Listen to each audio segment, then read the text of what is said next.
Welcome to Eat Sleep Nerd, a podcast where you can check out, go AFK, and relax with us as we discuss all things nerd. Comic books, video games, movies, TV shows, and anything else that gets geeks more worked up than plumbers on mushrooms.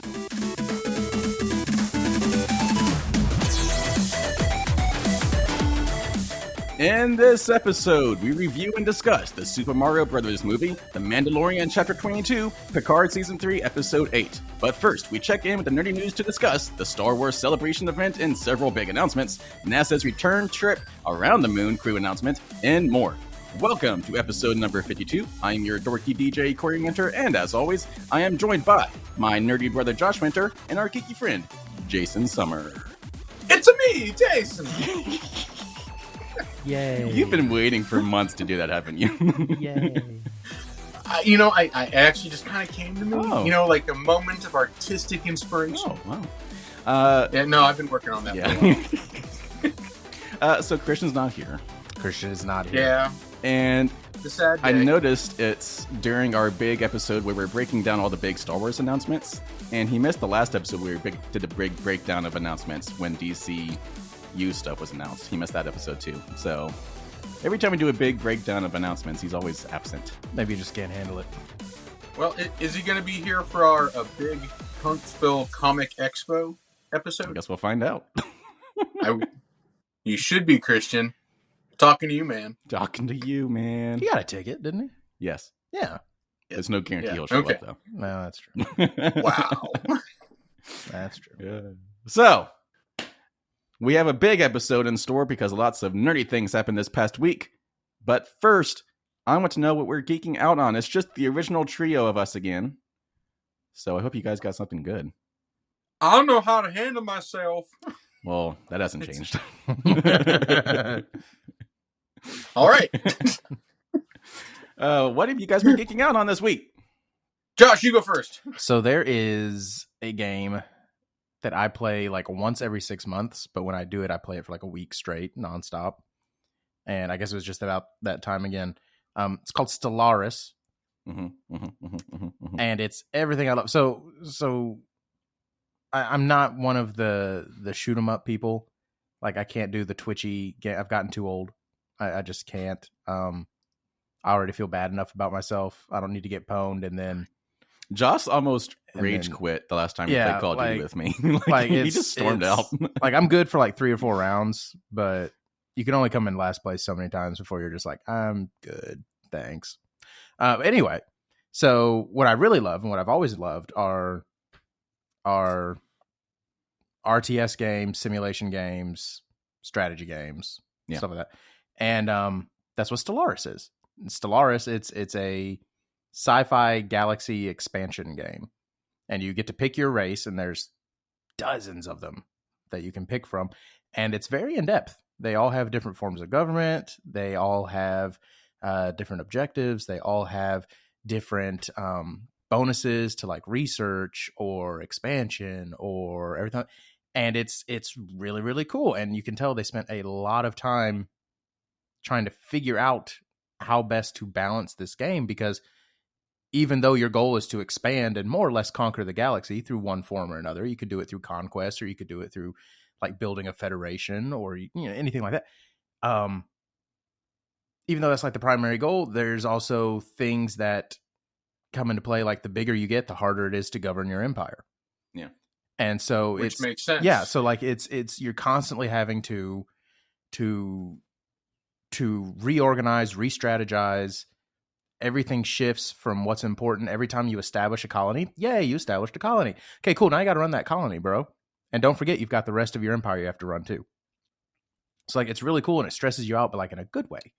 It's healthy stress, and so that's been a lot of fun. And I've been diving back into that. I got an expansion pack for it, so like you can build these big mega structures now, which is cool. Like you can do a Dyson sphere around a sun and stuff like that, and like. Oh, that's neat. And all of that comes into play, and apparently it's gotten to the point now where if you get all the expansions, which I'm just not loaded like that right now, but if you get all these, I mean, it's not like Sims level bad with the expansions, but there's a lot of expansions that you can get. Yeah. But for what it's worth, everyone I've gotten so far has dramatically changed how the game plays. So that's cool. Like it's been worth the money. But every time you get one of these expansions, it's essentially like a brand new game all over again. But if you get everything and you go all in on everything, you essentially can get to the point of like God level technology, to where it goes beyond being just high tech. You know, it's that old saying: if you showed a cell phone to a guy in the Middle Ages, it's magic, right? Does this go back to that level of civilizations that we're talking about? Yeah, kind of. Yeah, ago? like you could. Yeah, like you could get to the point where you don't even have to go across the galaxy anymore. You create your own wormhole. Like time and space mean nothing to you. Like it's interesting to get that level of progression, to go from you start on one planet to controlling everything. And again, you can do it as ruthless conquerors, or you could do it as benevolent gods bringing hope and prosperity to the masses. Like, it's cool. It is such a cool game, and you can get lost in it. But so you texted me earlier this week about a mod that you found for it that you loved. So there is a mod for it. It's absolutely fantastic. And it's not going to be shocking to anyone who's listened to more than one episode of this show. Someone was looking at that game and said, this would be really cool if you did like Star Trek with it. And so they did. And so you've got the Federation and Klingons and Vulcans and... Wait. Yeah. You like Star Trek? Yeah. Yeah. I'm getting into it. Yeah, I'm getting into it. Whoa, wait. Hang on. Go back. You never mentioned that. Yeah. Might be my favorite thing in the world. Oh. But yeah, so there is a heck of a mod. You could tell a lot of love went into it. And not just like, it's not just a reskin. Like, they set it up so it follows the timeline. So like the Dominion War starts when it's supposed to, the Klingon War starts when it's supposed to. Like, it's pretty cool. But yeah. So do you start off with original or like early uniforms, early fleet? So you don't see people too much in this game. Okay. It's mostly like little floating heads and stuff like that, because it doesn't get that into minutia. Like, you control fleets, you don't control people. Okay. But yes, all the little character heads and everything have been redone, so the Federation people look like Federation people. You do start with ships that like resemble the NX-01 and then progress throughout time. So like, that's pretty cool. The NX-01, for all those listening, was the original Enterprise from the series Enterprise, the experimental ship. Are you a Star Trek fan too? No, I just have useless information that just pours into me for no reason at all. He's just got Wikipedia open right now. So this game, Stellaris, came out all the way back in 2016. And on Steam, it has 102,000 positive reviews. Very positive reviews. That's a lot of reviews that are positive. So I guess it's a pretty good game, and everyone agrees. So, okay, that sounds fun. If you like management game, if you like strategy games, yeah, you will enjoy this game. Okay. I promise. Now, how space. deep you want to go into it, but yeah. So I like Bejeweled. How would that? Yeah, same thing. It's almost same just thing. like that. Same thing. Yeah, go ahead and download it. It's almost just like that. Complete ripoff. Yeah. I got 3 Constitution ships in a row. Yay. Jason, go now. Hurry up. Okay. Normal week for me. I haven't done much in the way of extracurricular geeking out. I've done my assignments for the watching this week. I mean, I get it though. Like, sometimes the 2 or 3 things we're supposed to work, that's like all I can get done. Like, that's all I had time for. I did catch up on another episode of Kaleidoscope.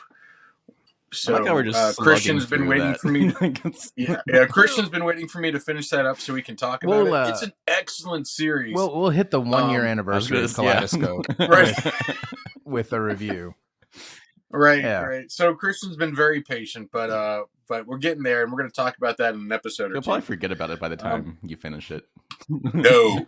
Oh yeah. But anyway, so that's exactly what. I haven't done much else other than I've been pretty busy otherwise with just normal, everyday, mundane life. Yeah, mundania. Same. So, I did not get to geek out on much this week. Everything sucked. Although, actually, I will say baseball is back. So the Braves have been killing it. Baseball. So I know when we started this podcast, we kind of said we weren't going to talk about sports in this podcast because it's kind of a little bit outside the geeky realm of things, but I've been geeking on the Braves this week because they've been coming out the gate hot. So that's what I've been geeking. That's on. really cool. Yeah. So speaking of baseball, I just learned recently. My sister, who I've known for 40, since you were born, 2 years of my life, I just recently found out in the last couple of years, she likes baseball, like loves baseball. I had no clue. Wow. And she just moved. Sometimes you just don't get to meet facets of them till I just later. found out Josh likes Star Trek, so. Well, yes. Going back to that, on episode 1, when I was listening, or the episode where we talked about Everything Everywhere All at Once, we talked about Star Trek, The Next Generation, and he was saying, I didn't like Next Generation. He goes, I've never really gotten into it. And he goes, I like the original series. And now he's a diehard fan. So It's pretty cool. Anyway, but my sister just moved to an area where they have an actual Major League Baseball team, and she is stoked. So she's all excited to be a fan of a team that's in her area. Where'd she move to? She's out in Washington State. So she has the Mariners. Okay. Yeah. So I'm like, are you now a Mariners fan? She goes, yeah. I'm like, okay. I already bought all the swag. Yeah. All of it. Yeah. So wait, was that your geeking out thing? No, I was just talking about baseball. Okay. Yeah. So let's talk about some programming notes. Because I feel like there should be a song for the programming notes. Oh. There should be. Josh needs to do some sound. Because we never stick to it. Not even once. So there are. I like that. It's got a beat. There are 5 things coming up soon, and I think we're nearing the locking in of these things to actually talking about them. So the first thing coming out soon, we'll be talking about on episode 53. It's Renfield. So that hits theaters on April 14th. So this coming week. And I think Josh and I will be going to see it. 1,000%. I have confirmed that I'm going even if you don't go. I think it's going to be one of those limited releases, but I have confirmed it will be showing here in Huntsville. So we can go see it. Okay. So Jason, if you want to join us, Renfield. And then on episode 54, Jason, you are going to be reviewing Horizon Forbidden West Burning Shores DLC, which comes out on April 18th. So you're committed now. Buckle down. Yeah, I guess I'll be bringing my PS5 with me. Yes. We're supposed to anyway. We're doing a LAN party, We're going to do a LAN party. That's true. It's true. As a reminder, people, Jason will actually be here in studio. For, I guess, 2 episodes, maybe?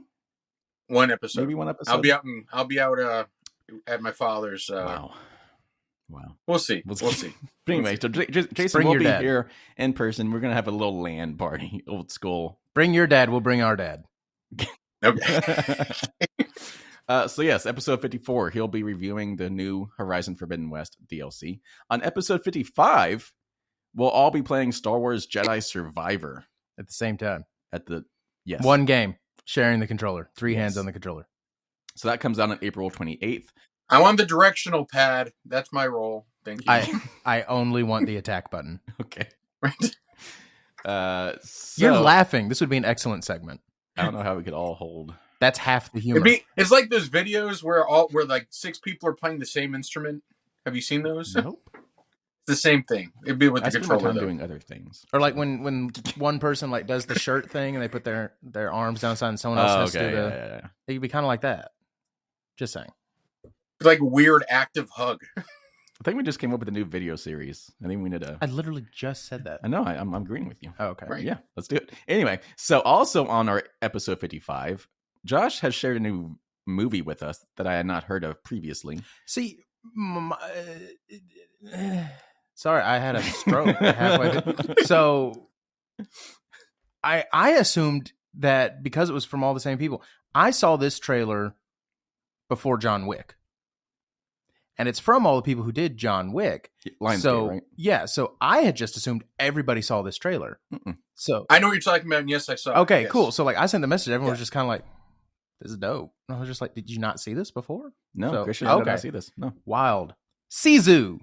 Yeah, is that how you say it? Zizu? Sisu? Sure. Sisu? Sure. So it's what is it? So it's a neat concept. It is a foreign made film. Yeah. It is, I believe, Finnish. I believe it's Finnish. Anyway, or it's at least about a Finnish person. Correct, yeah. Yeah. But the entire movie is in German and Finnish because the premise of the film is that a Finnish surveyor comes across gold, like a huge gold deposit. This is in the 40s. And the premise is when he finally discovers it, he's like 300 miles from the nearest town. So now he's struck it rich, and he has a long way to get back to actually being able to cash in on his good fortune. Because it looks like, is he either on foot or he has he's basically on. Yeah, he has a horse. Okay, but like he's on foot essentially. So he loads up his bags with as much gold as he can, and is starting back towards the nearest town when he bumps into the greatest bad guys of all time. Mongolians? You don't have to feel bad about killing them, and it's perfect for the setting. The Nazis. I know who you're talking about. The Nazis. Stormtroopers. Yes. Oh, the Nazis. The Nazis. Yeah. Yes. Stormtroopers, just space Nazis. So anyway, and of course they try to Nazi him and be super mean and take his stuff and kill him. And it basically ends up being that he is part of a Finnish commando group, and he's essentially a one-man army. And so it's John Wick against Nazis with an epic beard. So in snow. Yeah. Like it looks absolutely ridiculous, and I'm so here for it. Yeah, it looks in the trailers. It looked absolutely over the top. Yeah, and I think they know. Like it was a purposeful decision. Yeah. So yes, if you want to join us on that one, that movie is coming out April 28th. We'll be discussing that one on our episode 55. Like Corey said, it is a limited release. I don't know how limited it's going to be. If it does well, I imagine it's going to be one of those films that the release may expand as it's doing well. So I don't know. We'll have to see. But I also imagine it's something that'll hit streaming probably pretty fast. I do know it will be in Huntsville because the poster I saw at Cineplant. So they'll be showing it. Tight. Yeah, I am down. And then one last thing. The big one we're looking forward to is Guardians of the Galaxy Volume 3 coming out May 5th. So we'll be discussing that one on episode 56. Woo! I am mostly looking forward to the soundtrack. Okay. It never misses. I mean, you're right. Say whatever you want about James Gunn. The music selection slaps. It does. Yeah. Every time. As I think case in point is always going to be Peacemaker's intro song. Yeah. Never heard of that group before, and now it's yeah. Anyway. All right. Good music. Boys, do you want to get into the nerdy news? Engage.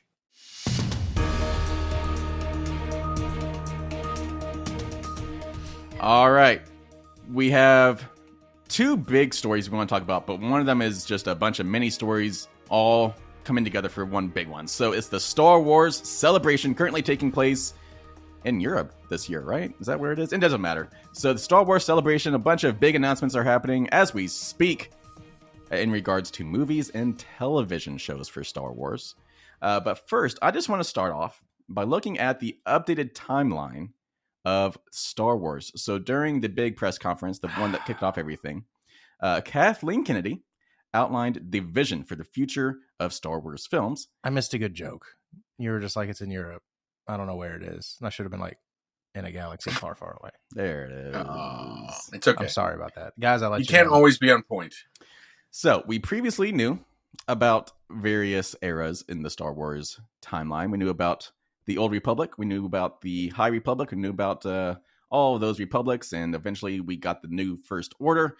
And now, they're announcing two new eras of Star Wars. The first one is the new Jedi Order, taking place after the sequel films.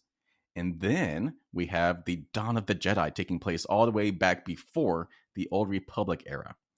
Oh, that's cool. I know. So we're getting some old stuff and some new stuff. So we be bookending. Yeah, we're bookending it. So we have three new movies that were announced. The first one is a Daisy Ridley starring film set after the rise of the Skywalker. So the rise of the Skywalker?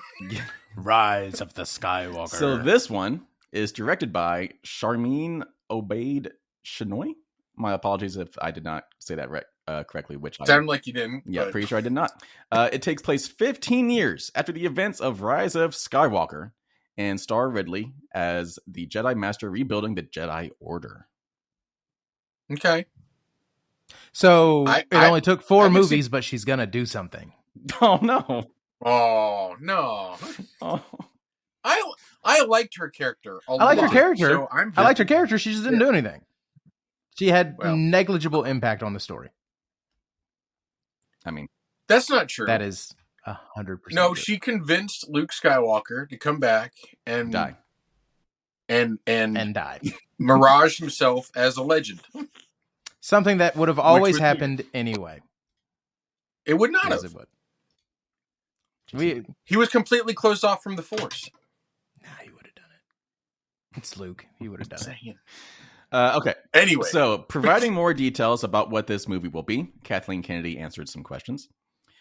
She said, I'm trying to find the exact quote, we're 15 years out from Rise of Skywalker, so we're post-war, post-First Order, and the Jedi are in disarray. And there's a lot of discussion around who are the Jedi, what they are doing, and what's the state of the galaxy. She continues to say she's attempting to rebuild the Jedi Order based on the books, based on what she promised Luke. So that's where we're going. Oh, so she's going back to text. She's going to use all the books. Taking it back to square one. Yeah, but I also think that she, based on her character, I think she's going to have kind of a gray Jedi perspective on it. Yeah. Which I think is a good way to go. Which could be interesting because, hey, these are the things that clearly didn't work. You know? Exactly. That could be kind of interesting. That's what I mean. Like, if we do this right, it could finally make a bunch of misfires maybe come together a little bit. For example, this is an excellent opportunity for them to cash in on a promise they made in Episode 7 and make Finn a Jedi. That was heavily alluded to and then dropped like a hot potato. I kind of think that he's done playing. John Boyega, he's done with Star Wars. He doesn't want to come back. Or maybe you couldn't crap on my hope. Equally valid possibility. He just recently said in an interview that he is excited about just being a fan again. He does not want to go back to playing more. It's exactly what I would say if I had a crowd-busting cameo in the new Star Wars movie. Right. And what we'll call Corey's little poo-poo on your dream, a no hope. Oh. That's a good one. That's a good burn. That's a good Star Wars burn. So already there are some theories about what this movie could really be. And one of the big fan theories is that a Grogu appearance might happen because he's like the only Jedi we know about right now, aside from Ahsoka. So. And it ain't like he's doing anything right now. Yeah. But we also know about Luke. Luke is dead, bro. Oh, that's right. Yeah, this is after The Mandalorian. This is after everything. He's hella dead. You're right. But as you pointed out, he's force ghosting. That's true. He could force ghost it. And who can catch things, which was new. Yeah, like actual interaction with the world. Right. But of course it would be Luke. Yeah. Right. So no, I mean this is interesting. I'm for it. I would actually like them to kind of explore the state of the galaxy because here's the thing that I actually hated the most about the new movies. Because by and large, like I enjoyed them. I think they fell more into the realm of like popcorn movies than like real Star Wars. And the biggest reason is I could never tell essentially what she said, the state of the galaxy. I could never tell if the New Republic still stood and this was like a splinter cell of old Empire people that were trying to like usurp power, or is the Empire back in power now? Or like they never really established what the power structure was and who was in charge. And like we never really even saw the Republic and the Empire fighting except for like one battle. And again, it wasn't even that big of a battle. Like we couldn't, you know what I'm saying? Like I couldn't, they never really established how big a threat this new Empire shard was. Now that you mention it, what it really seemed like were two splinter factions fighting each other. Yeah, like the bigger state of the galaxy. Like, you didn't have a sense of what the galaxy's current structure was. Where's the Republic Armada that shows up and just wipes the floor with this little Empire faction? You know what I mean? Like they just like it's interesting. Yeah, like the first movie 7 kind of established that the vibe that I got was this is a group of leftover Empire people who had made a new mega weapon, and the reason they were able to is kind of because they were so small that the Republic hadn't wiped them out. And then they never really established that status quo changed, so it just kind of came across like the New Republic didn't really care about them, and they just weren't worried about it. And it made it hard for me to worry about it. Going back to the movie that we're talking about, my primary concern is kind of what we were talking about an episode or two ago, is that they seem to be stuck on the same families in Star Wars. And at least for half of this, they still are. Yeah. Right, exactly. And we're still stuck on the Skywalker / Palpatine, whatever. And now, if this is used as a platform to launch other stories branching out, that's a really good idea. I mean, I have to imagine we're about to introduce a ton of new Jedi. So we have to. Yeah. So that's what I'm hoping happens. And of course, the origin of the Jedi, that's going to be cool. That's going to be exciting. Movie number 2 that was announced. Thank you, Jason. Yes. So this is actually a surprise announcement. Obviously, all of this was a surprise announcement, but the really big surprise is that James Mangold has been announced to have a Star Wars film. James Mangold, most famous for directing things such as the upcoming Indiana Jones movie. It's going to be fire. But also, what are the other things? Logan, the Wolverine, Ford versus Ferrari. The dude doesn't miss. Yeah, he doesn't miss. So, very excited that he's actually getting into Star Wars stuff. So his movie, he's going to save Star Wars. He's going to save Star Wars films. I'm calling it. I mean, okay. So his movie is taking place in that new era, the old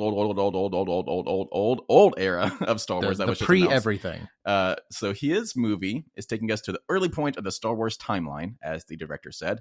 And I quote, "We came up with an incredible story to tell about the dawning of the Force." Mangold's movie will focus on the dawn of the Jedi. And so a few more footnotes. It takes place 25,000 years before the Galactic Empire. Wow. Okay. He has quoted as saying it's going to be a biblical epic. So. Interesting. I'm for it. Yeah, this is going to be a pretty awesome movie, I think. But also just unrelated, but it kind of ties into Mangold. While he was giving some interviews for the Star Wars Celebration, he let slip that he is writing and directing the Swamp Thing movie for the DC Universe. And James Gunn has confirmed that this is true. So James Mangold, he was rumored to be attached to the Swamp Thing, but has officially been confirmed. So he's not only writing it, but also directing Swamp Thing. So that's pretty cool. I mean, it's not going to miss, right? No, it's not going to. He can't miss. The dude doesn't miss. He's consistent like Spielberg, no matter what Christian says. Oh. All right. We have another movie, a third movie, taking us back to relatively newer Star Wars. And it's a Dave Filoni directed film that will take place. Promising. That will take place during the New Republic. And the interesting thing, it will culminate the stories of The Mandalorian, Book of Boba Fett, and Ahsoka in an Avengers-style film. Oh, that's kind of neat. Yeah, that's pretty dope, actually. Yeah. But does this mean it's spilling the end for the Mandalorian show? I'd be okay with that. Aw. I mean, it almost has to, though, because there's no... I mean, they didn't make an appearance in the sequel movies. So my guess is something happened to them. Dang. That's bad. I mean, they kind of live a very violent lifestyle. There doesn't seem to be a lot of them. So you're right. I mean, that sucks. But Mandalorians. Yeah, culmination, big Avenger style film. No, I mean this is a neat idea. We've enjoyed it. Obviously, we're going to review the new episode of The Mandalorian here in a second. But at the end of that, there's really only so much you can say about this particular group of people. And so having it actually all wrap up and conclude in one big all-out movie, that sounds awesome. I'm for it. Let's do it. I would rather do that than have this kind of trickle on forever until it gets so bad I don't want to watch it anymore. Agreed. Maybe it's the end of Din Djarin's story. he goes out like a boss in this movie. I would argue we've already hit the end of Din Djarin's story. Well, I mean, like this is like, but like the official end to his character. Oh, his swan and song. Maybe he goes out like saving Grogu, and that's what leads Grogu to teaming up with Daisy Ridley or saving Bo-Katan. Yeah. So I don't know. Anything could happen, but pretty cool. An Avengers style team up movie with I guess Boba Fett as well, because he's still out there. I like Boba Fett. Yeah. Maybe it can redeem the television show. Oh. All right. One more movie thing. This is so stupid. Kathleen Kennedy so stupid. is saying that the Star Wars Rogue Squadron movie might not be dead after all. So she is quoted as saying, Rogue Squadron, that definitely is something that we will still talk about, though she alluded that it may not return in the same way. She went on to say, whether it's a movie or whether it ends up being in the series space, that's definitely something. I don't even know what that means. But why do we keep pretending this is a thing? Just let it be dead. It would be a cool movie. No, it goes back to the exact same problem we were talking about before. They clearly don't have a story they actually want to tell. They have a property that they want to make something for, but they don't have a story. If they had a story, they'd be like, oh yeah, we're doing it. Yeah, we're doing it. Because clearly there's a desire. Clearly they have the money allocated, and like it's just, we're just waiting on a story. Okay, well, every time Star Wars has done that since Disney bought them, they make the movie whether they've got a story or not. Well, wasn't the whole concept of Rogue Squadron, like, it was Luke's squadron of X-Wings and fighters that he I guess led after Empire or after A New Hope? I don't know. It is that group. I don't know that Luke would be involved with that, but well, that's what I'm saying is like the original concept was that it was Luke's team. Yeah. And that's where the concept started. And I don't know if that's something that's relevant anymore. And so it goes back to you saying, why are we doing this? Like, it's just, I mean, don't get me wrong. Like, would it be kind of cool to see like a Top Gun Maverick style movie, except with X-Wings? Yes. But only if you think of a good story to tell, because spoiler alert, Top Gun Maverick was Star Wars with F-18s. Yes. They had the trench run. They dropped the bombs. He used the Force because his equipment wasn't working. Like, it was Star Wars. It was Star Wars. And that's why it was good. But and honestly, if you want to see X-Wings do Top Gun, there are 5-minute videos that are created by amateurs on YouTube. Exactly. Which are pretty fun to watch. And they're pretty good. Home movie tech has come so far. Yeah. And there's a reason they're all 5 minutes. Because there's not much of a story to tell there. It's fun to watch, and then you're like, okay, that was cool. Moving on to the next rabbit hole. Facts. And so if we came up with a good movie idea, 90 minutes tops. This doesn't need to be like a 3-hour epic. And oh my God, if it's a TV series, I'm not even going to pretend to watch it. I mean, I'm being serious. Like, you know what would be Obi-Wan Kenobi shouldn't have been a TV series. If they did it shouldn't. They didn't have an idea. They didn't have a story. They dragged us on for 6 episodes. A short cartoon movie in the style of like Voltron or Robotech. I'd be okay with the cartoon. That's a dope idea, actually. Right, and then you can actually bring back actors who they're too old to look their parts, but they can still voice their parts. Yeah. A la Lower Decks. A la Luke Skywalker. Yeah. A la Mark Hamill. Yeah. So, Mark Hamill ain't doing anything. Yeah. I think that'd be cool. I'd be on board for that. Well. But they still need a story. Right. True. So, speaking of television series, we also have some Star Wars television news to talk about. So 1, 2, 3, 4, 5 different shows we need to discuss. So the first one is Ahsoka. We knew about this one already. It's officially coming in August. We have a new teaser trailer for it. You can go find that on the interwebs. Damn internets. So Ahsoka officially happening this August. 2 announcements came out in regards to this this weekend. The first is that Grand Admiral Thrawn's voice actor from Star Wars Rebels is returning to voice him in this show. Lars Mikkelsen. Is he related to Mads Mikkelsen? I don't know, but it's a very interesting name, isn't it? Like, what are the chances? Of course, I don't know Danish names. Like, maybe Mikkelsen name. Is like Smith. Yeah. I don't know. But anyway, so the original voice actor from Rebels is voicing him, maybe doing the motion capture. Yes, maybe is doing that as well. But it's not Benedict Cumberbatch. Everyone, shut up about it. I don't want to hear it. And then the other one is David Tennant. He is reprising his voice acting role as Hugh Yang from Star Wars Rebels as well in Ahsoka. So two established voice actors from Rebels are returning in Ahsoka and possibly more. I do like old 10. Old 10. Oh my God, David Tennant. Stop. 10? I've never made that connection before. Well, he's also 10.5. Okay. But all of that was actually 11 and 11.5. Doctor Who gets convoluted real fast.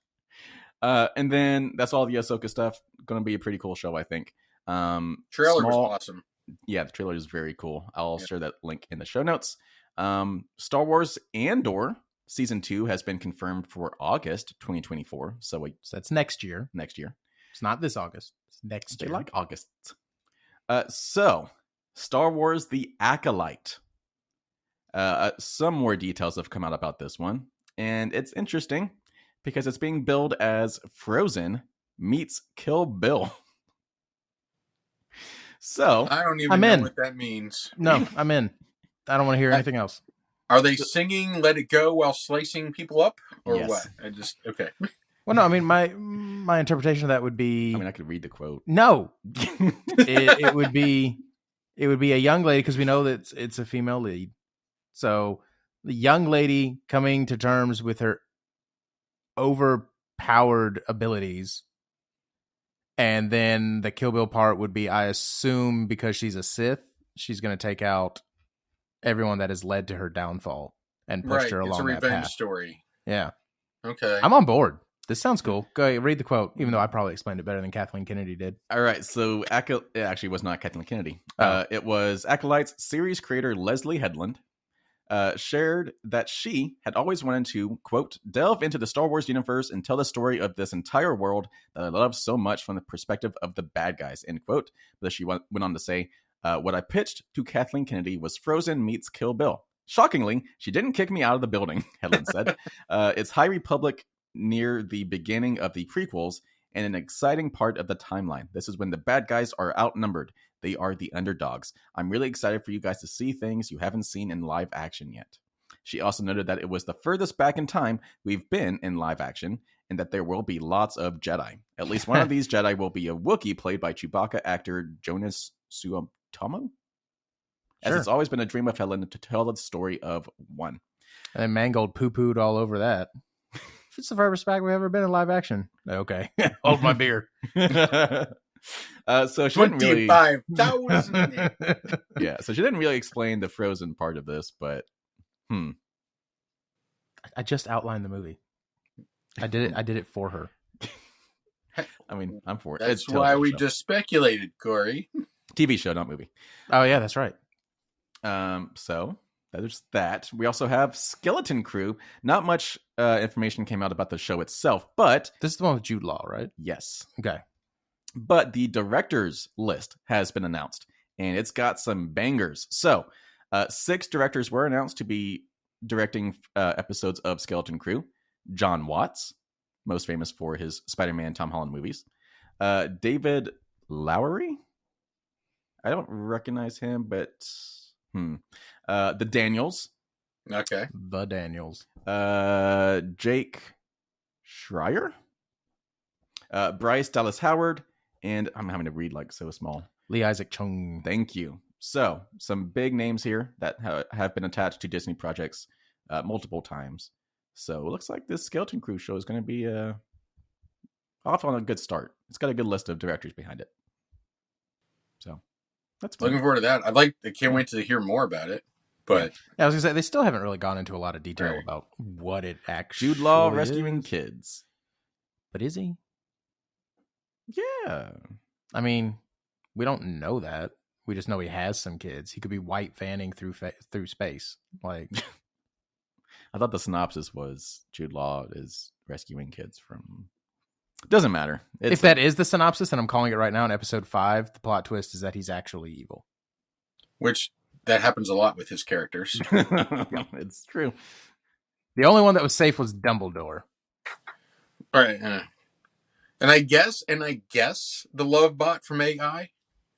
Sure. So I forgot about that entire movie. The series follows 4 kids who end up on an adventure to make their way home after being lost in the galaxy following a discovery that they make on their home planet. I guess Jude Law Maine? I don't know. Maybe I just assumed he was rescuing them. I think you made some assumptions. You know what they say. All right, one more television show thing. Kathleen Kennedy has said that the Star Wars Lando Calrissian series is definitely still happening. She is quoted as saying, I can just tell you it's still happening, and he's very excited about it, confirming that Donald Glover is definitely still on board. You know, the one I do not like Kathleen Kennedy. Yeah, I just don't.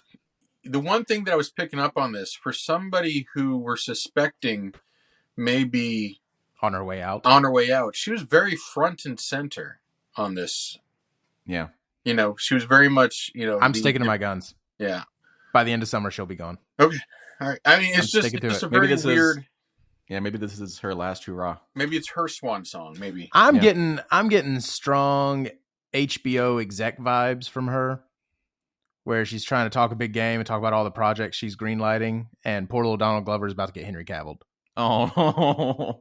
Yeah, man, we're bringing him back. We're going to do his series, and you're fired. You know what's sad is that we know what Henry Cavill means now. That's sadness. Yeah. You get what I mean, though? Like, it almost feels like she's trying too hard. Yeah. Like a desperate attempt to cling on to her job. Klingon. Oh, that's a different franchise. But yeah, that's the vibes I get. Yeah. But I liked hearing, like, there wasn't much that I didn't like out of these announcements. I was going to say, so that kind of wraps up our big announcements. Yeah. Honestly, obviously, Star Wars Celebration is still going on this weekend because we are recording on Saturday. So there could still be more that comes out, but these are obviously the bigger ones because they like to do those first. So this kind of wraps up our Star Wars Celebration announcements. How are you guys feeling about the state of Star Wars?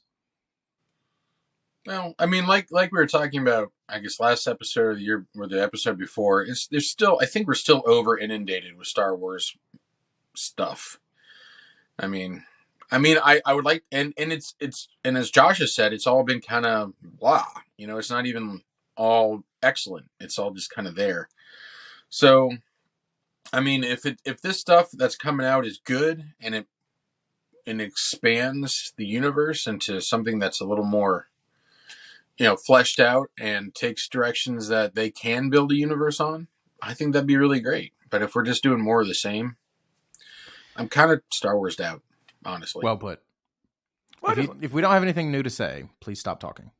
Right. Well, I mean, they are expanding the timeline. They are visiting things we have not seen in live action before. So I think that's a good start. And that is. Yeah.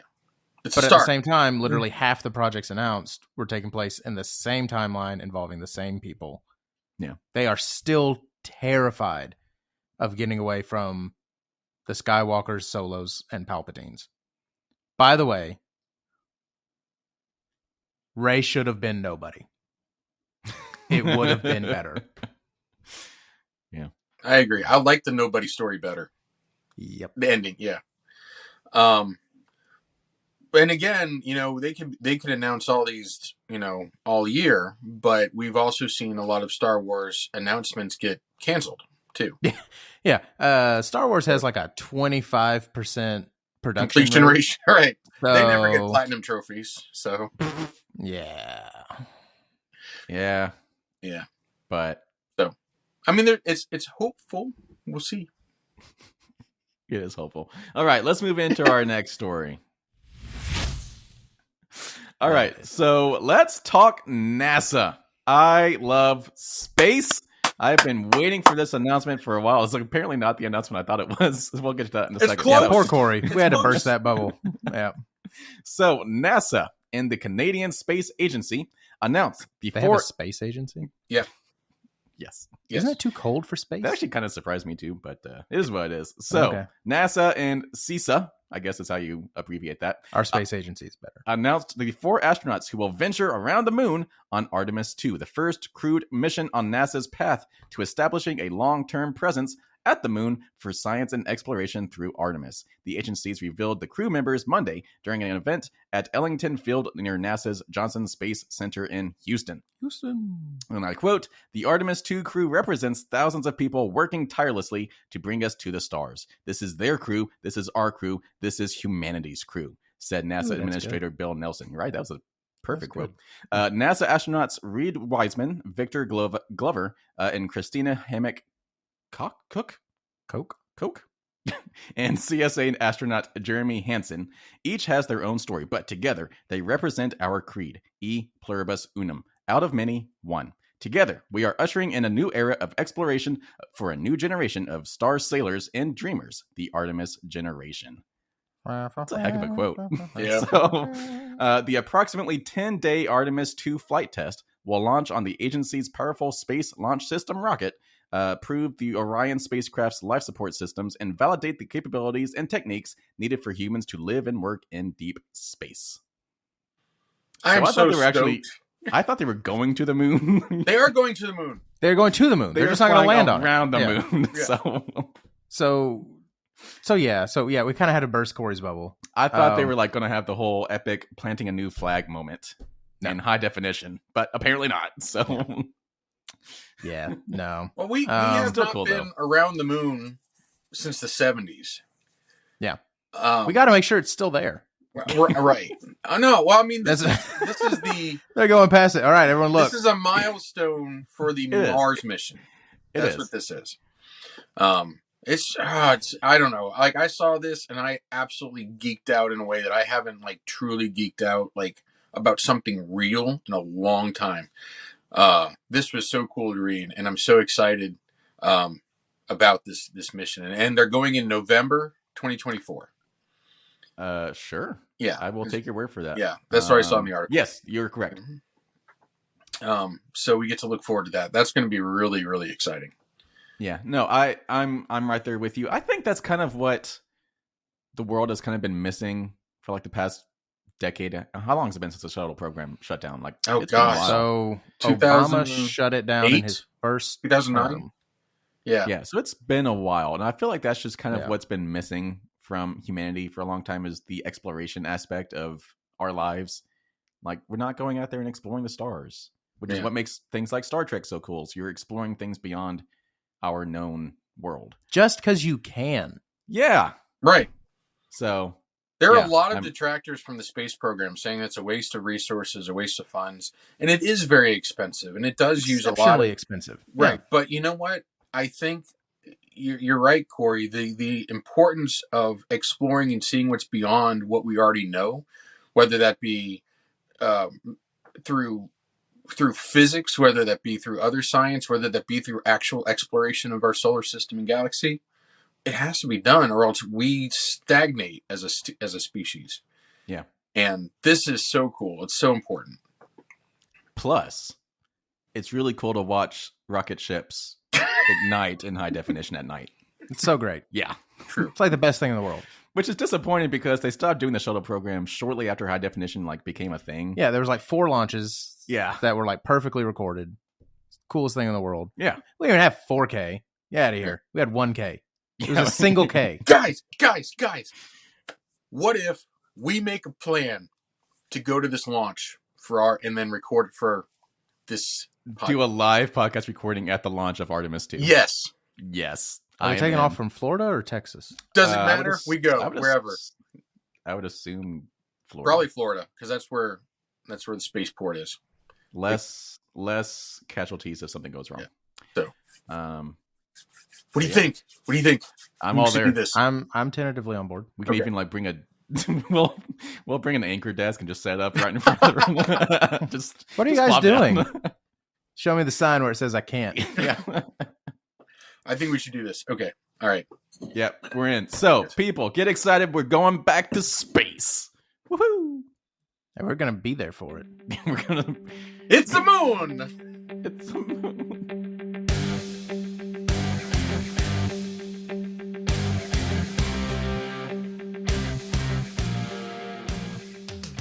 All right, let's get into our spoiler review section.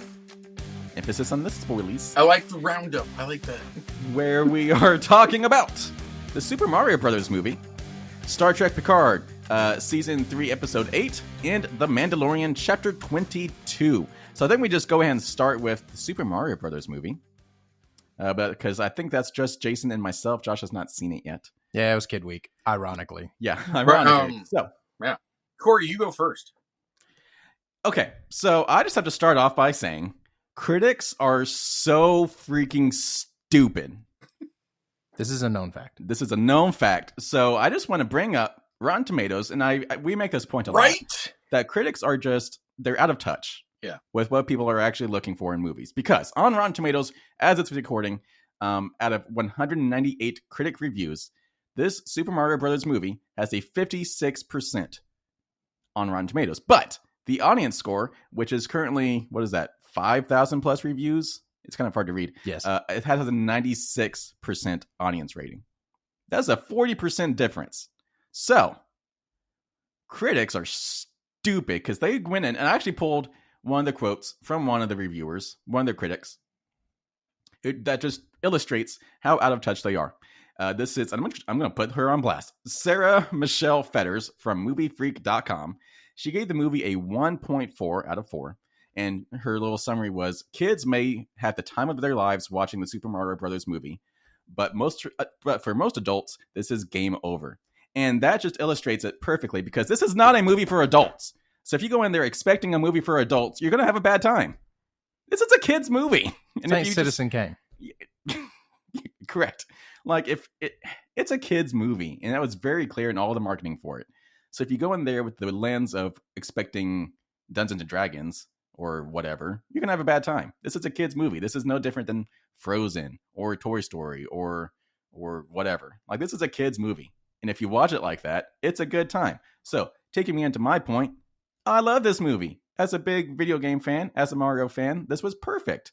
It was, like, the story was pretty basic, but it had all of the elements, all of the nostalgia, all of the things that you would expect from a movie of Mario. It had everything. It had Bowser. It had the coins. It had the Yoshis. It had the Toads. It had the Princess Peaches. It had the Luigi. It had everything. Did it have the carts? It had the carts. It had Donkey Kong. Like, come on, people. Solid. This was a perfect Mario movie. Yeah, so, that's my rant. Well, I would say that it is for adults who are looking to enjoy a kid's movie. Because there's so many throwbacks from when I was a kid for the early Mario stuff. And some of it aren't deep cuts. Like, we all know what a Nintendo Entertainment System looks like from the 80s. But Mario was playing a Nintendo in his room. I'm like, I thought that was so cool. Within the first 5 minutes, he goes to his room because an Italian guy, he's still living with his family. Which is, big Italian family in Brooklyn. Yeah, still living all together. They have a little argument at the dinner table, and he goes off to his room, and he's playing a Nintendo. An old NES. That was so cool. Yeah. Anyway. Let me also say this. We were wrong about Mario not sounding like Mario. Yes. Or at least I feel that, because it was an affect in the movie. The Italian accent is an affectation for their commercial. Yes. And I think it made the whole accent less unrealistic for the situation, and everything actually worked out fine. So let's just touch on that a little bit, and then I'll let you get back to everything else. So really, really early in the movie, they open up with Mario and Luigi doing a commercial for their new plumbing business, which was the theme song to the cartoon from the late 80s. Yes, the Super Mario Brothers theme song. Their commercial song was the theme song to a cartoon that I grew up with in the late 80s. And in that commercial, it's Chris Pratt doing a perfect Mario voice. It was perfect. And then they come out of that commercial, they're in present day, and it's Chris Pratt doing his still a Mario voice, but with a more English accent. Like, there's still a little more Mario, American accent. Yeah. There's still an Italian twist on his accent. Like, that's still a Mario voice, just more Americanized. He's an American kid that grew up with Italian parents. Yes, and I think it did that perfectly. Mm-hmm. Like I have no issues with his voice whatsoever. Because we were wrong on this one. We were like, oh, this is gonna be horrible. No, it worked just fine. And when we say we mean all y'all. Yeah, whole world. Yeah, internet. The royal we. Yeah. Chris Pratt, he angrily responded to somebody, I guess this week or last week about the accent thing. He's like, just watch it before you say anything. Yeah, to the critic, and you know what? He was right. Chris was right. And I think the writers were well aware that there was going to be some criticism about his voice, because in the film, right after they watched that commercial, they were actually talking about his accent, and there was a line where he said, "Is the accent too much?" Like they were making fun of the fact that it's a ridiculously over the top accent. Yes. Yeah. So, but yeah. Anyway, that's a big discussion on the voice alone. That was a big point for a lot of people going in. So we spend an inordinate amount of time on it right now, but it was a big point. Anyway, I thought the movie was a lot of fun. It was beautiful. Like some of the graphics, like when they did the Rainbow Bridge cart scene, just the graphics were just stunning. I mean, they really put some time into it. I thought that was really pretty. I went with my for my nieces, ranging from 3 to 13, and they all loved it, and they had a blast. It was it's not a perfect movie. There are some parts where I'm like, okay, they rushed through that, or maybe Princess Peach's dialogue was a little rough, but otherwise, I mean, it was a very enjoyable, fun family movie, and I highly recommend it for a movie experience in the theater. Yeah, and it was on the shorter side, like a lot of movies are. Like I think it was like an hour 20, maybe. It was pretty short. I was actually hoping for more, but for a kids movie, obviously, it was that's a pretty spot on length for it. I think it was just right. Yeah, there was a big emphasis on using licensed music, which I did not like a lot. Like there was Beastie Boys, No Sleep Till Brooklyn.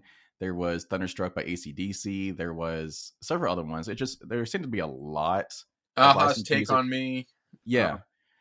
It's like there was a lot of emphasis. Holding Out for Hero again was used for another movie. Yeah. I'm like, okay, drop it. It's overused. Anyway. So I would have liked to hear more just original music. Which they did more use. Music from the games. They did. Yeah. But I don't know, it felt like a little bit too much licensed music for my taste. There was actually pretty early in the film, there was a callback to the side scroller Mario stuff. He's like doing parkour over like the construction site.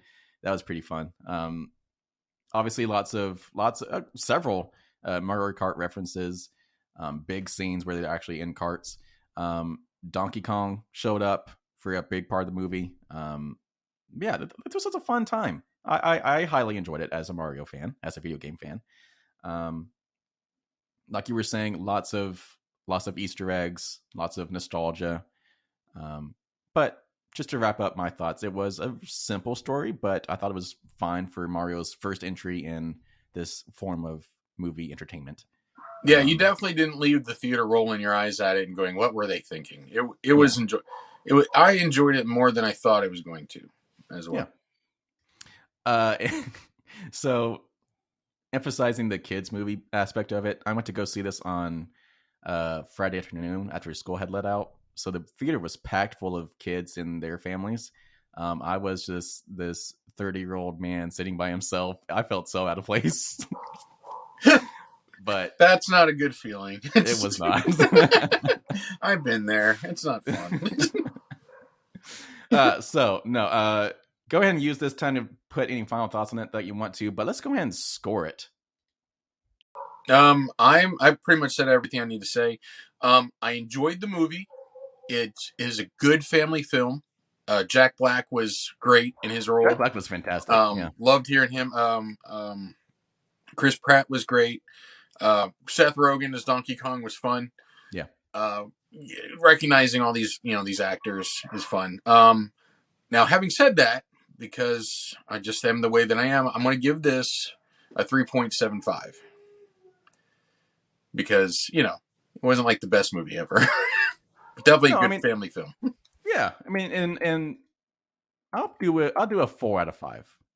Like I think I said earlier, it was a perfect movie.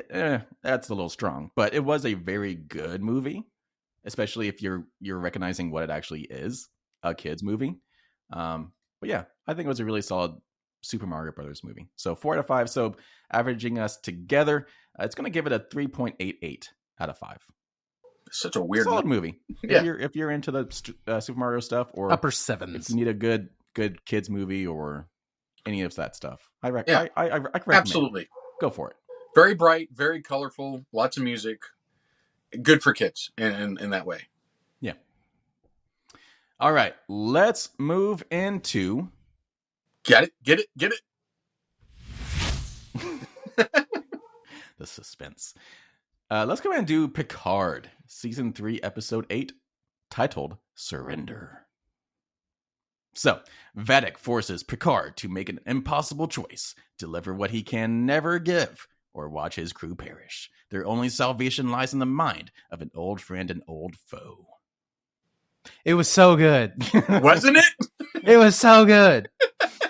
Oh my gosh, it was so good. So, what happened? Okay, so Vadic is again our more or less our big bad for this season, or at least the big bad that we've gotten to see so far. And she's finally, as of the last episode, gotten control of the Titan, which is the ship of the season. And she has the bridge crew all as hostages, including one of our new favorite captains, Captain Shaw. Right. And I need to say that every time because we dogged him so bad at the beginning of this. And he has become one of my favorite characters. I hated him so much. Which was good acting on his part. Yeah, I'm a Captain Shaw fan, 100%. But anyway, so she's taking the bridge crew hostage. The folks who have managed to avoid this, just literally because they weren't on the bridge at the time, were Picard, Dr. Crusher, their child Jack, Geordi's daughter, and then in a different location, Geordi, the new Data /Lore / Dr. Soong, and his daughter, Geordi's other daughter. Right. Yeah. And so in the setup that I didn't really care for, but I don't know what else you could have done with it. Vadic does the classic, if I don't get Jack, which is what she's after, I'm going to start executing a bridge member every 10 minutes. I mean, like it's an oldie but a goodie. Yeah. You know, it's in the bad guy handbook. And she delivers. It works. She delivers on it. It's effective. Yeah. Like, it's dark. It gets dark. Now, I really thought they were going to kill a major character. Like, I'm like, yeah, I was were waiting they for going to go that route? And it would not have surprised me. Because let's be real. This is the end. This is the end of the Next Generation story. Mm-hmm. So, like, no one is particularly safe. We've killed Data like 6 times. Right. So I'd say most, what do they call it? Plot armor? Most plot armor is kind of gone right now. Yeah. Like, this could very well be the end of anyone's story. Right. And it feels that way. Like, I never felt like anyone was safe. Aside from, I guess, Picard himself, just because it's not the end of the show yet. Right. But I mean, I guess ultimately the plot armor's gone. Like, by the end of the series. Yeah. Yeah. And so, so Vadic is taking complete control of the ship. She shut down the lights, she shut down communications, shut down everything. And Geordi's daughter tells Picard that, she could probably get control back of the ship if she had, like, a year to write code for it.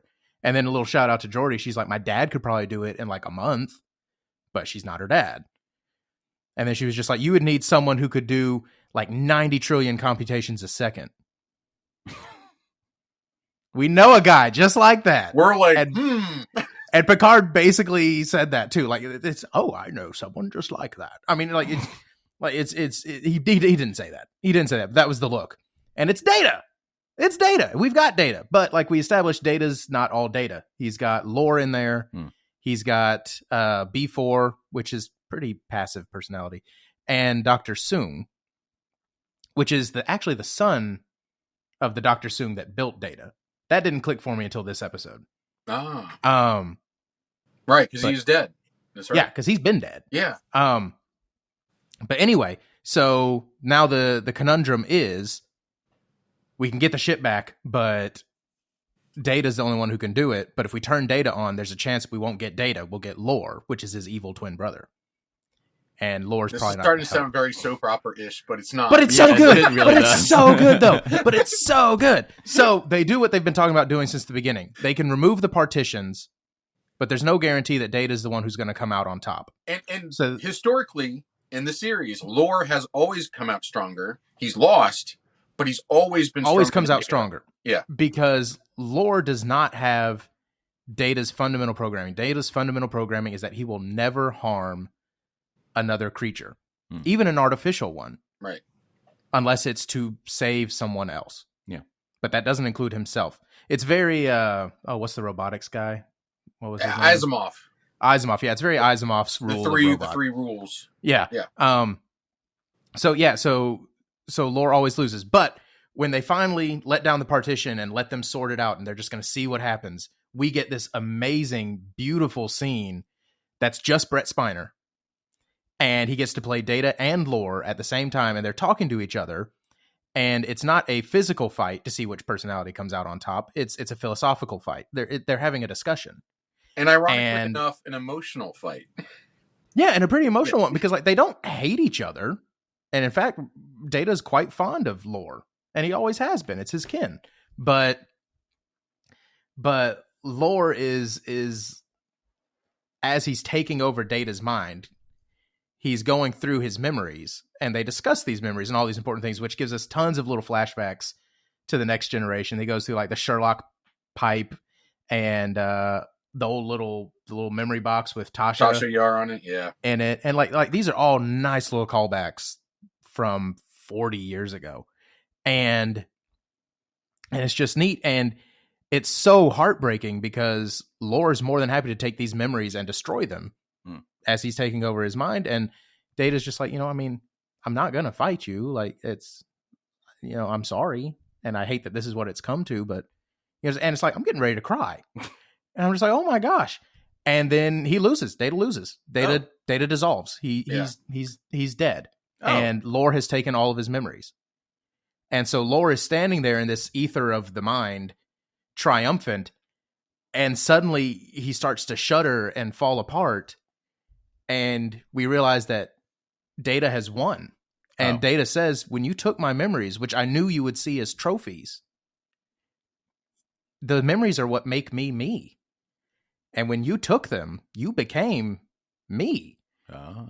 And so in one big triumphant moment, the music swells and the color shifts over and we realize Data's won and we get Data back. And Data was awesome. Lore as Lore slips away.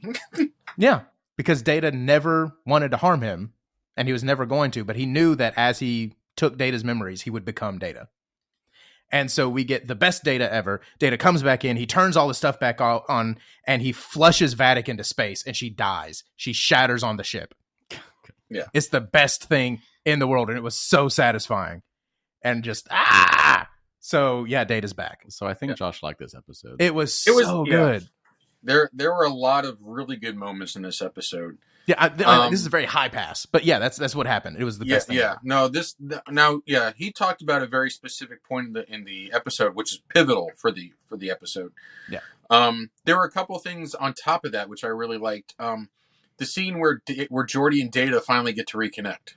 I freaking teared up. Like I thought that was one of the most beautiful moments that I'd seen in Star Trek in a very long time. And that's when I realized, it didn't dawn on me till this episode that we just watched, that Data and Geordi were the heart and soul of the Next Generation. They really were. I mean, like, they were... Like 100%. Yeah, like, you got Picard and Riker making the decisions, you got Troy with the insight, you got Dr. Crusher solving all the medical issues, but the heart and soul of what made the Next Generation crew who they were really Geordi and Data. Yeah. And that's when I realized, like, it wasn't the Star Trek I needed till they were back together. And it was a really interesting recognition of that. It instantly felt like the Next Generation. It really, like, that did it, that moment. So that was really cool. Another thing that I thought was really interesting was there is a piece of music that Jerry Goldsmith wrote way back in Star Trek, the motion picture. It's the Klingon theme song. Mm-hmm. And it's always been used for Klingons when they're the bad guys. Yes. And it's their theme song when they're coming. Yep. Well, Worf shows up out of the blue to save Riker and Troy, and it is his background song. as the Klingon theme song. Yeah. And I loved hearing that. Yeah. It's the first time I've heard that outside of a Star Trek movie, and I thought it was great. I was like, oh, that's a nice throwback. That's beautiful. Yeah, no, 1,000%. Because he's a Klingon on the warpath, man. Well, yeah, and he's getting stuff done. I actually really like that piece of music, and I wish it was longer. It's a very short piece of music, and it's really a cue. It's a glorified cue. Yeah, like it's I know exactly really what you're talking about, though. Yeah. Anyway, so and then they finally sit down around the table, everybody minus Wesley. Yeah. But Wesley's off doing his thing, and although I really appreciated it, I'm still like, this is not their frickin' ship. Where's the actual bridge crew? No, I mean, yes, logistically that is correct. Yeah, I know. But at the same time, getting the big shot with everyone together on the observation deck, sitting down at the table, right? Like that was pretty great. It was. But at the same time, I was thinking, Picard, Riker, and all the major bridge crew were always the ones going on their way missions anyway, and that would have been right anyway had they really been following protocol. No, so I guess those aren't the dudes who got. Never been a big deal anyway. So. Yeah, but anyway, it's really so fun episode though. Really good. So good. The show could have ended right there, and I would have been fine with it. Oh, yeah. Like from an emotional standpoint, satisfied. Very satisfying. All right. So after 8 episodes, how are you guys feeling about it? We have 2 more episodes to go. So we're doing as long as they don't series, right? So what? We're doing the whole series as a review, right? Yeah, we're doing it as a review. Like right now, unless they screw it up as it stands, the payoff has been so good. I'm giving it a 5. Okay. What was mine at last time? 4. I've still been pretty disappointed with Vadic as a bad guy. But I'm going to bump it up to 4.25. All right, little increase. All right, so you're bumping it up, averaging it all together to a 4.63 out of 5 after 8 episodes with 2 to go. Maybe it'll be up to a 5 by the time we're done. Maybe. So good. You guys go up every episode, so it's heading that way. All right, let's move into the last one. We'll sync up at some point. All right, so The Mandalorian Chapter 22, titled Guns for Hire. How'd you guys feel about this episode? It was a fluff episode. It was. But I enjoyed it. It was fluff, but also they sprinkled in some pretty significant plot points at the same time. True. So, like the last 10 minutes of it was significant. Yes. Do you agree, Josh? I hated this episode. Oh, there it is. I hated this episode. I was expecting so it. I was expecting him to say that. This was the dumbest thing. I mean, yeah, the ending was important, but yeah, this is trash. This was absolute trash. So very strong. Like it just was. And I hate that. And I like Bryce Dallas Howard. She does an amazing job. The direction was fine. Just the concept of the episode was trash. I hated every bit of it. Like, just, it felt like the entire time I was just waiting for someone to turn to the camera and be like, yeah, so I agree and disagree. I agree in the sense that there were too many cameos, and the cameos were very obvious and very distracting. That's what I'm saying. Like, it completely took me out of it. Yeah, we had Christopher Lloyd, which was cool. We had Jack Black, which I love Jack Black. And we had Lizzo. Yeah. Lizzo. Mm-hmm. And those are all, like, they didn't For reasons. They didn't even try to hide who those people were. And so it was just very distracting. Like, when Jack Black showed up, you're like, oh, yeah, that's Jack Black. And he did a great job. Jack Black is a good actor. Like, once I got past him being Jack Black, like, once I got past him, hey, that's Jack Black, I was okay with it. But it's just, it took me out of it a little bit too much. Like, there's having fun and making a great show. And that's the best way I can put it. Because, like, let's be real. They've always gotten kind of over-the-top cameos. Yeah.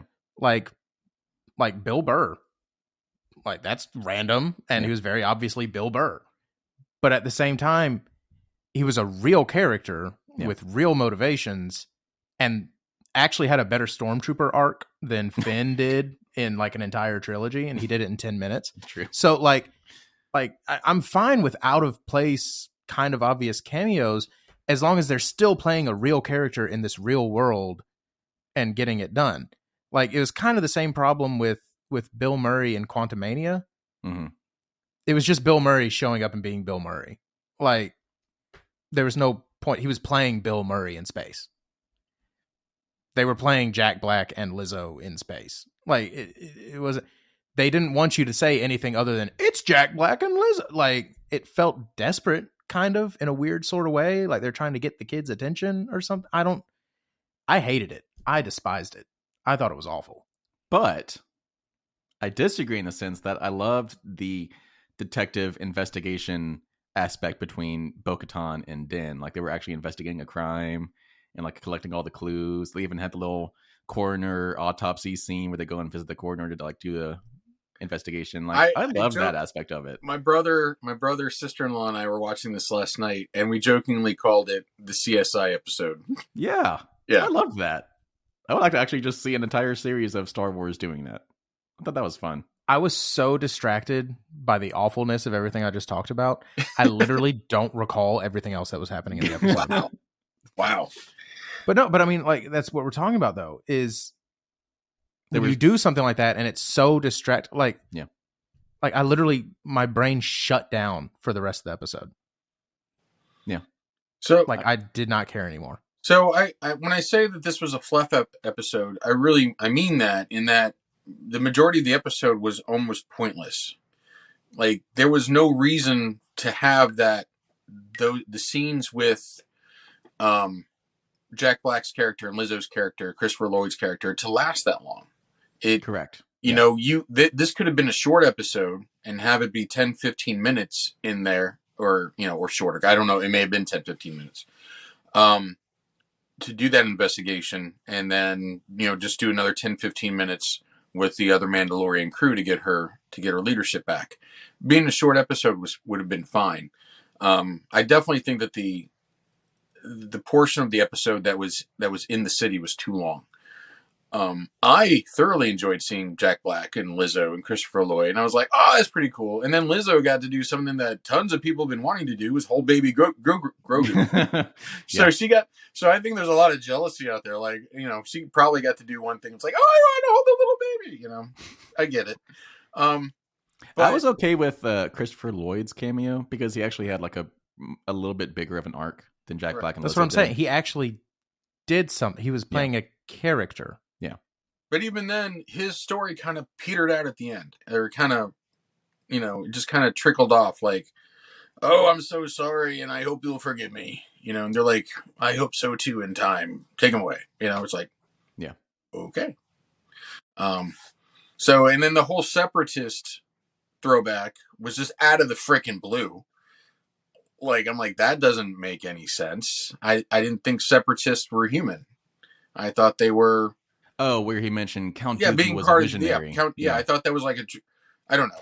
I mean, that makes sense, though. Like, there were going to be people who were just like, no, these guys got the right idea. Yeah. Right. But so, I mean, guys, let's be real. It was Space Confederates. Right. But it was so out of the blue. They were. It was just so out of the blue. That actually took me more out of it than the cameos. So I'm like, what? So this entire this entire episode felt like the fever dream of, like, just Jon Favreau did a huge mountain of coke and had a fever dream. He's like, that'll be an episode. And that was it. Like, just every little half-baked kind of sort of an idea just got in there, and he did enough dialogue to tie it all together. And I don't know. I just feel like if you took this episode and you wrote it down and you said, okay, this is going to happen, this is going to happen, this is going to happen, this is going to be played by this person, and you handed it to someone on a piece of paper, they'd be like, you need to go away. Like, just stop. So I actually can't describe how much I hated this episode. Okay.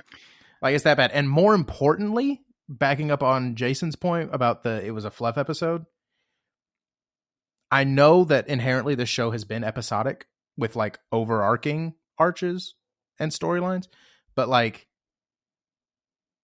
this episode kind of put a huge spotlight on everything that's not very good about the show. And it's just, we're what is this, episode 6 of the season? Yeah. Season 3, episode 6. We're 6 episodes into this, and you put a fluff episode into it, in a season where nothing has really happened so far. And it's just kind of like at this point, I really don't even want to keep watching. That's strong. No, I mean, I'm being serious. Like, nothing has happened this season. We went out of the way to wreck another show to bring back Grogu, who has done nothing so far other than waddle around in the background. Like, it's barely even been a character. Like, just nothing is... The show has no direction, or at least that's how it feels. And, like, I'm calling it right now. The very last episode, the Giancarlo Esposito is going to show up. Moff Gideon is going to show up. But it's not going to be, like, in time for the big showdown for the season. No, it's going to be, like, the last thing that happens at the end of the last episode. So you got to watch next season.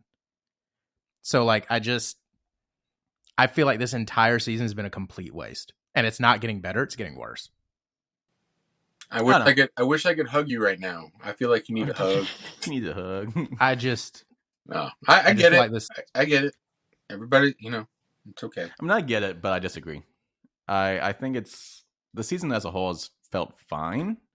Because, like, even thinking back to, like, the first season, it was pretty episodic. Like, we actually even got to the end of the first season, we were thinking, this is episodic. We were not expecting this. It's like, I'm okay with it being episodic. I'm okay with there being only very vague, overarching stories. But I think the overarching story of Bo-Katan really taking the lead is what this season is really about. But at the same time, I don't really even feel like they're really pushing that narrative too much. It's just kind of floating there a little bit, sort of. And to Josh's point, I will say, why do a setup of Moff Gideon being abducted or rescued from that Lambda-class shuttle and then do nothing with it on the next episode? Like, not even touch on it. Yeah, they've done that multiple times this season, so I will agree with that, where they open up a pretty significant plot point, but then you don't hear about it for several more episodes, or not yet at all. Right. Yeah. So you get what I mean? Like, it's very disjointed, and that's a good way to put the season. It's disjointed. I will agree with that. Yes. Yeah, and it's like they've started 18 plot points that have done nothing, so not even been referenced again, and it's just kind of like you do have to like pay out on that a little bit if you want me to keep watching. Oh no, it's turning into Halo. Yes. No. Magical just isn't even there. No, yeah, like, so, I mean, don't get me wrong. I'm not going to quit watching yet, but, like, they've got 2 episodes to change my mind.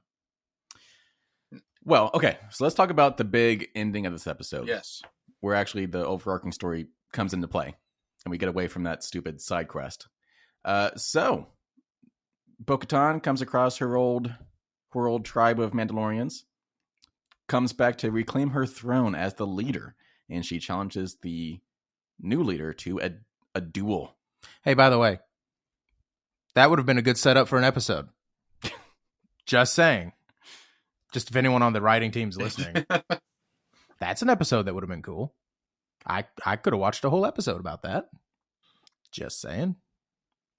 Continue. I think the fight scene was cool. Yeah. I like that they were using like jetpacks and stuff to like hit each other.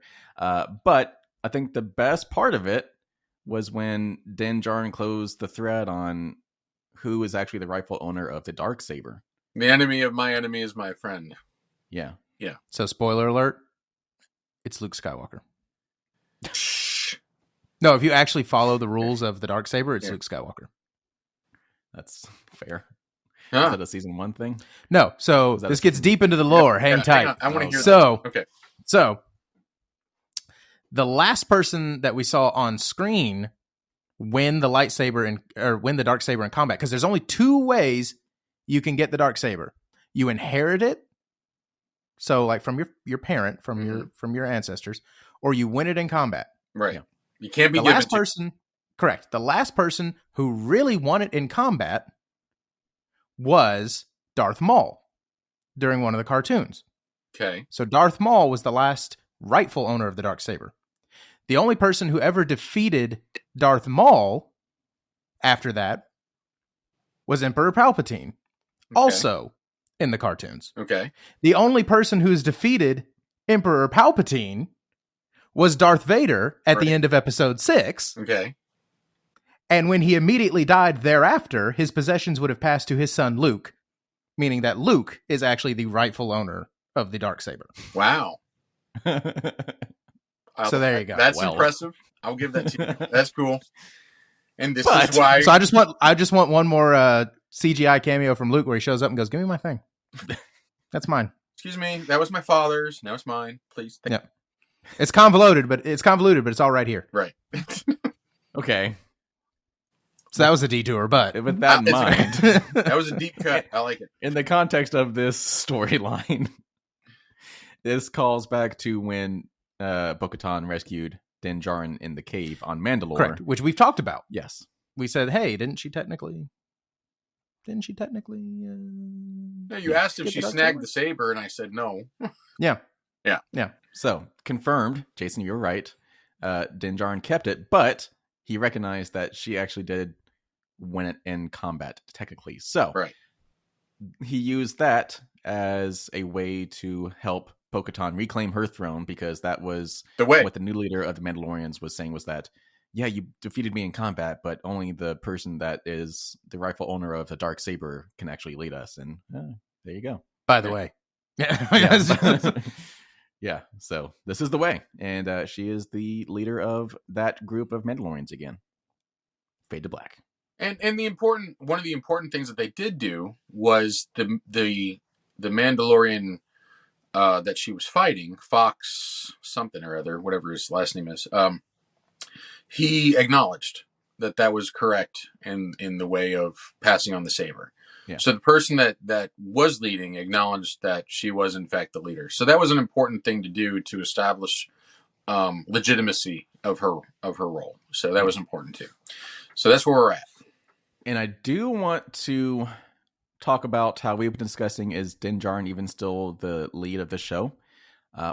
During Star Wars Celebrations, actually tying it back to what we were talking about earlier, the executive producer of the show, Rick Famuyiwa, possibly, has addressed the questions about whether Din Djarin is still the lead of the show or not. And he is quoted as saying, "I think that's been interesting as we've been on the journey of the show. And now that we're at this point, is that, what does that title mean?" Referencing the Mandalorian title of the show.